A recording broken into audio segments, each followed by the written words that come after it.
Hi everybody, welcome back to your online pulmonary rehab resource. Today what we're going to do is we're going to discuss airway clearance using a technique called the Huff Cough. Okay, so we are going to be using the Crames book. Crames is a really good resource for all of our patient education. So on page 50, if you have the book. If you have the book, yeah. So if you're part of our program, we've already given it to you, and a lot of the stuff you can check online anyways too. Chapter 10, airway clearance. So we're going to do techniques for airway clearance. Now, coughing is a part of lung disease, and it doesn't matter if you're sick or you've got a chronic disease and it's just a chronic cough. Coughing can make you really exhausted when you cough, and many times people say that their effort in coughing gets them exhausted. Their cough is ineffective after a while. So what we're going to demonstrate here, and actually Philip does an awesome job, so I'm making him do this, demonstrate what we call the Huff Cough. And the reason we do the Huff Cough is we want it to be a more controlled cough. So when you're going to cough, you want it to be an effective cough.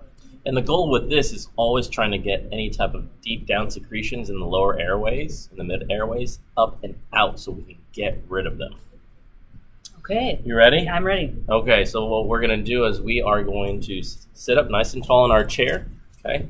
And I'm going to demonstrate a couple techniques, different ways, cues that will help you understand what I'm actually asking for you to do. So what you're going to do is you're going to take a breath in and think about fogging up a mirror. So that first exhale should be something like, okay? But you want it to be forceful. And you're going to do 2 of those back to back. And then on the third one, you will give a full cough. So it'll look something like this. Okay. And you notice it was his throat. It's the throat. It's not a blow. I'm not blowing out candles here. Okay. I'm really trying to initiate some rattling from the lower airways to shake up those secretions so that we can make them productive and bring them out. What do you think? One more? Sure, let's do one more. Ooh, I actually got some down there. Ooh, I actually rattled up a lot of things on that first one. So, and that should really help. Now, a couple things to keep in mind. If you saw Philip, and this is okay when you're alone, he didn't cover his cough. And that's one thing that we're like, oh, cover your cough, cover your cough.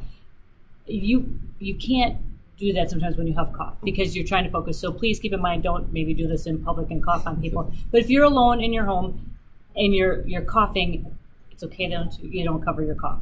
And the point of, Philip had said, huff, huff, and then cough, is because you want to breathe in between. A lot of times we hear patients say they're coughing and coughing and coughing and they're gagging and it's right there and they can't get it out.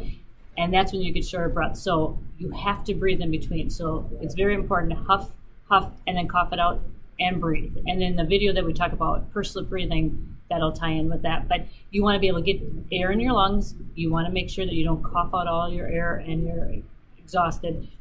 And when you get air in your lungs, you get a much more effective, forceful cough. All right, guys, we'll see you next time. Bye. Bye.